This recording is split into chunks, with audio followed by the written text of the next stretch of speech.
রূপার দেওয়া হিংসেকুটির নাম সার্থক। দীপাকে সোনা মা বলে ডাকলে রূপা হিংসে করে না, কিন্তু সূর্যকে রূপা বাবা বললেই সোনা মুখ ফোলায়।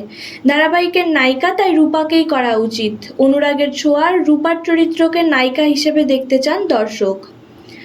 স্টার জলসার জনপ্রিয় ধারাবাহিক অনুরাগের ছোঁয়াতে রূপা চরিত্রের রূপায়ণ দেখে দর্শক মুগ্ধ হয়ে যাচ্ছেন। অনুরাগের ছোঁয়াতে দেখানো হচ্ছে যে সূর্যদীপার মধ্যে দূরত্ব বা বিচ্ছেদের কারণে সবথেকে বেশি যে সাফার করছে সে হলো রূপা। কিন্তু অদ্ভুত ব্যাপার হলো রূপার মধ্যে কোনো হিংসে নেই।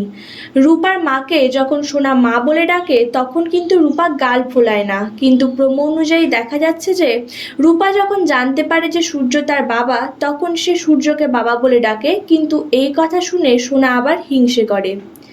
ওই একই বয়সের মেয়ে রূপা কত বুঝতার, এত কষ্ট এত না পাওয়ার মধ্যে বড় হওয়ার পরেও তার মধ্যে কোনো হিংসে নেই।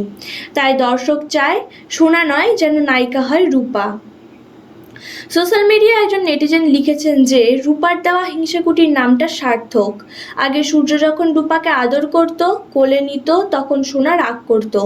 অথচ দীপা যখন সোনাকে ভালোবাসতো কখনো দেখিনি রূপাকে রাগ হিংসা করতে।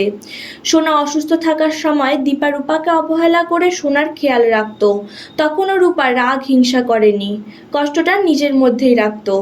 সোনা যখন দেখলো রূপার মা আছে তখন কত কেঁদেছিল, অথচ রূপা যখন দেখেছিল সোনার বাবা আছে তখন রূপা ঠিকই বাবা বাবা করে কাঁদেনি।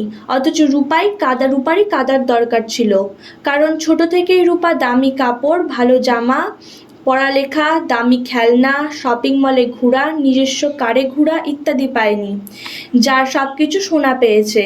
তারপরেও রূপা কত ধৈর্যশীল। এখন আবার প্রমোতে দেখছি সূর্যকে রূপা বাবা বলে ডাকছে এবং সোনা হিংসে করছে, রাগ করছে, অথচ দীপাকে সোনা ঠিকই মা বলে ডাকে।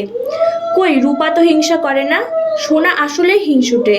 এই সিরিয়ালের নায়িকা যদি একজনই হয় তাহলে সেটা রূপাকেই হওয়া উচিত।